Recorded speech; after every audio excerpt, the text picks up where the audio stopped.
الله أمين، لا يقدر أن ينكر نفسه. في كل مرة ربنا بيعلن عن أمانته بشكل واضح وثابت. تعالوا نتعرف على ده من خلال كلام حقيقي لا بيقف عند سن ولا شكل. أنا اسمي عزيز، بس محدش بيقول لي عزيز إلا لو هو زعلان مني. الناس كلها بتقول لي زيزو. أنا ابتديت تدريب في كنيسة شبرا من بالظبط 1 يونيو الصيف دوت لحد 15 سبتمبر. كانت تجربة مختلفة خالص بصراحة إن أنا أخدم في كنيسة شبرا عن الكنيسة اللي أنا بخدم فيها. كنت حاسس إن قد إيه كنيسة شبرا عاملة زي العيلة، يعني كل الناس عارفة بعضها، كل الناس قريبة من بعضها، كأن هي فعلا عيلة واحدة. ده كان حتى التعليق لما مراتي جت أول ما دخلت الكنيسة قالت الكنيسة دي مختلفة لأن كل الناس عارفة بعض.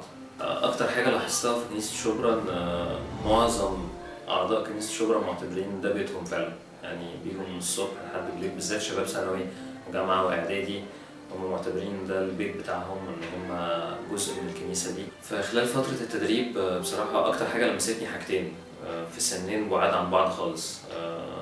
في السن الصغير أنا أقدر أقول إن أنا وقعت في حب بالذات ثانوي وإعدادي. من أول مرة حتى ابتديت درس كتاب مع ثانوي أنا حسيت إن أنا واقع في حب يعني كل الاجتماع، وكنت ببقى مبسوط جدا وأنا رايح كل مرة إذا كان عليا حاجة أو مش عليا حاجة، بحاول إزاي أفرق مع كل شاب وفتاة في ثانوي وإعدادي. بس الحاجة التانية كمان اللي فرقت معايا بصراحة الاجتماعات السنية الكبيرة، إذا كان اجتماع الرواد أو اجتماع السيدات أو الموظفات أو صباح الأحد. أنا كنت بستغرب الصراحة هم إزاي بيقبلوا إن هم يسمعوا مني حاجة. يعني دايما كنت أقول لهم كده في بداية كل خدمة ده تواضع منكم إن أنتوا بتسمعوا مني، بس كنت اليوم بيسمعوا بس بل بالعكس، يعني بعد ما أخلص الخدمة بيجوا بيشجعوني وبيقولوا إحنا فرقت معانا النقطة دي والنقطة دي. فدول أكتر حاجتين لمسوني، الاجتماعات الصغيرة والاجتماعات الكبيرة. المسج اللي جوايا للكنيسة، ويعني كنيسة شبرا خاصة ومعظم الكنائس في الوقت دوت هي الشباب. التحدي اللي أنا حاسه في كنيسة شبرا ومعظم الكنائس إنه إزاي أكلم الشباب باللغة بتاعتهم، وإزاي أفهمهم، وإزاي أقدر اللي هم بيعدوا بيه من غير ما أعزل نفسي عنهم. لأنه الشباب بالذات ثانوي وإعدادي هم الوقود اللي هيحرك الكنيسة، وهو ده قلب الكنيسة ونبض الكنيسة. اسمي بيتر سامي، في ثالثة ثانوي كنت بحضر في اجتماع تاني. الاجتماع ما كنتش بلاقي فيه اللي أنا عايزه، يعني كل واحد ليه احتياج معين، احتياج روحي. أنا ما كنتش لاقي الاحتياج ده، أنا كنت عايز حاجة مختلفة، ما كنتش عارف هي إيه، لأن أنا في اجتماع بقالي سنين واحد ما غيرتش، عمري ما غيرت كنيستي. فكان لازم الاقي الحاجه اللي انا عايزها. ففي واحد هنا في الكنيسه اسمه ماريو كنت متعرف عليه، قال لي يعني انا عارف هو كنيسته ايه، فقلت له انا عايز اجرب الاجتماع. جيت الاجتماع ولقيت جو مختلف 180 درجه على اللي انا كنت فيه. حسيت فعلا بوجود ربنا في حياتي، يعني كنت رجعت من الاجتماع حاسس بروح، حاجة غريبة ما حسيتهاش قبل كده، حاجة حلوة، حاسس بربنا. قال لي يعني انت جيت وشفتني النهاردة، وانا فعلا كنت حاسس بيه طول الاسبوع.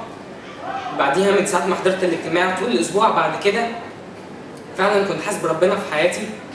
كنت مستني يوم الخميس ده يجي بسرعة جدا، يعني كنت عايز الاسبوع يعدي بسرعة قوي.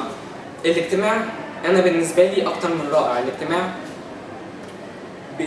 بيقربني من ربنا، هو ده فعلا الاجتماع. دي حاجة اللي تقربك من ربنا، دي الناس اللي هتقربك من ربنا. دول ناس انت تاخدهم فعلا تقربهم منك، دول يبقوا صحابك، دول يغيروك، دول غيروا فكري 180 درجة. أنا ماري فريد، ثالثة إعدادي. أول سنة ليا هنا في الاجتماع إعدادي في كنيسة الإنجيلية.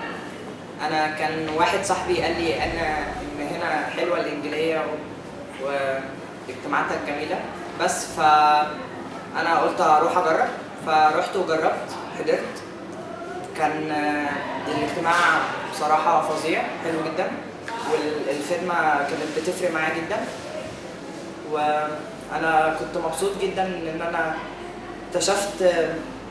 اكتشفت بجد حضور ربنا هنا في الاجتماع ده.